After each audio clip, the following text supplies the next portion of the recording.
একটা স্টার নিউজে একটা পত্রিকা বেরোচ্ছে বা খবর, কারণ বাজারে ডেইলি 1 কোটি টাকা চাঁদাবাজি হয়। আস্তে আস্তে আস্তে আস্তে আস্তে আমাদের স্বরাষ্ট্রমন্ত্রী, তো জি জি জি জি আপনি আমাকে সাহায্য করেন। তো আমি বলছি যে স্বরাষ্ট্রমন্ত্রী তার কাজ খুঁজে পাচ্ছেন না, তাই আমি একটা কাজ দিলাম। আর আমি বুঝি যে স্বরাষ্ট্রমন্ত্রী মহোদয় অনেক গুণে গুণান্বিত, সেটা বলতে বেশ সময় লাগবে। মাশাআল্লাহ। তো তিনি স্বরাষ্ট্রমন্ত্রী, তিনি প্রাইম মিনিস্টারের পক্ষে কথা বলেন, তিনি আইনমন্ত্রীর পক্ষে কথা বলেন, ইত্যাদি ইত্যাদি ইত্যাদি। সে কারণে তিনি আপনার তেলমন্ত্রীর পক্ষেও কথা বলেন। সে কারণে তিনি তার নিজের দায়িত্ব দিতে ভুলে যান, তাহলে তাকে দায়ী করা যাবে না বোধ হয়। তো আমাদের আপনার তেল গ্যাসের প্রতিমন্ত্রী যশোরের অনিন্দ্য সাহেব বলেন আগামী শনিবার ঠিক হয়ে যাবে। তা আমি ধন্যবাদ জানাই, তিনি আগামী ঈদের কথা বলেন নাই। মাননীয় স্পিকার, আমাদের এটা খুব সুন্দর, আমাদের ট্রেজারি বেঞ্চ বলেছেন যে সংসদে আলোচনা করার থাকা দরকার, আমরা পরিপূর্ণভাবে সাপোর্ট করি।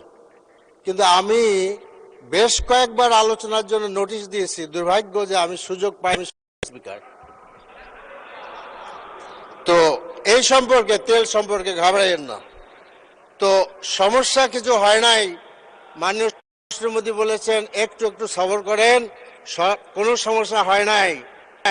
মাননীয় স্বরাষ্ট্রমন্ত্রী, নড়াইলে একজনকে স্পট হত্যা করা হয়েছে পেট্রোল পাম্পে, আশা করি আপনি ভুলে যান নাই। এখন দেশের যে সমস্যা, এই পেট্রোলের সমস্যা, এইটা আসলে সরকারের সৃষ্টি না, সেটা ইসরায়েলের সৃষ্টি এবং তার প্রভুর সৃষ্টি। কিন্তু আমরা দুঃখজনকভাবে দেখলাম যে সরকার তার নিন্দা করতে পারলেন না সঠিকভাবে। মাননীয় স্পিকার, তেলের সরবরাহ 1/3 আমরা বলছি যে এটা আমরা সরজমিনে দেখেছি।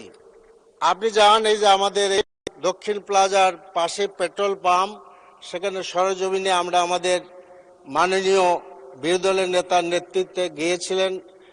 আমি ছিলাম, যেটা আমার সংসদীয় এলাকা।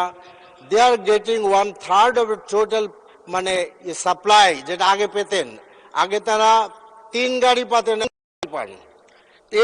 এর কি উত্তর আমি জানি না। তো কাজেই দীর্ঘ লাইন, সমস্যা নাই, কারণ অনেক কিছুতেই আসলে সরকারি দল সমস্যা করেন না, এটা আমরা গত ঈদেও দেখেছি, আর বলতে চাই না। তো কাজেই আমরা, এটা আসলে রাজনীতি না, দেশে তেলের সরবরাহ মজুদের ব্যাপক ধরনের সমস্যা আছে। আমাদের এক মাননীয় সংসদ সদস্য বলেছেন যে দেশের চাহিদার 75% এটা কয়েকটি প্রতিষ্ঠান এটা মিটায়, এর মধ্যে 4টা বেসরকারি, 1টা সরকারি। কিন্তু সেই বেসরকারি প্রতিষ্ঠানগুলোকে তেল সরবরাহ করতে নিষেধ করা হয়েছে। তার নাম আমাদের ভাই বলেছেন, মাননীয় সংসদ সদস্য, আমি আর বলতে চাই না।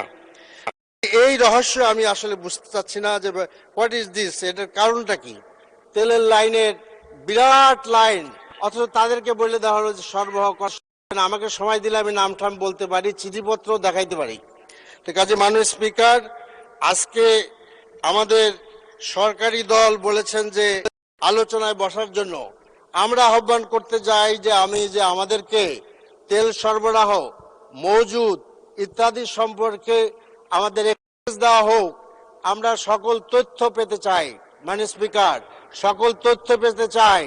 কাজেই আজকে আপনার যদি আপনার চোখ বুঝলে তো প্রলয় বন্ধ থাকে না। মাননীয় স্পিকার, আজকে আপনার সংসদ ভবনের থেকে শুরু করে বিজয় সরণি পর্যন্ত তেলের লাইন, গাড়ি দাঁড়িয়ে রয়েছে, বলছেন কোনো সংকট নাই, এটা তো হতে পারে না। কাজে মাননীয় স্পিকার, আমরা মনে করি। মাননীয় সদস্য, সময় শেষ, 1 মিনিট বাড়ালাম। মাননীয় স্পিকার, 1 মিনিট না, আপনি আশা করি আমাকে 5 মিনিট দিবেন। সময় হবে না, আমাদের টাইম শেষ, বলে ফেলেন প্লিজ।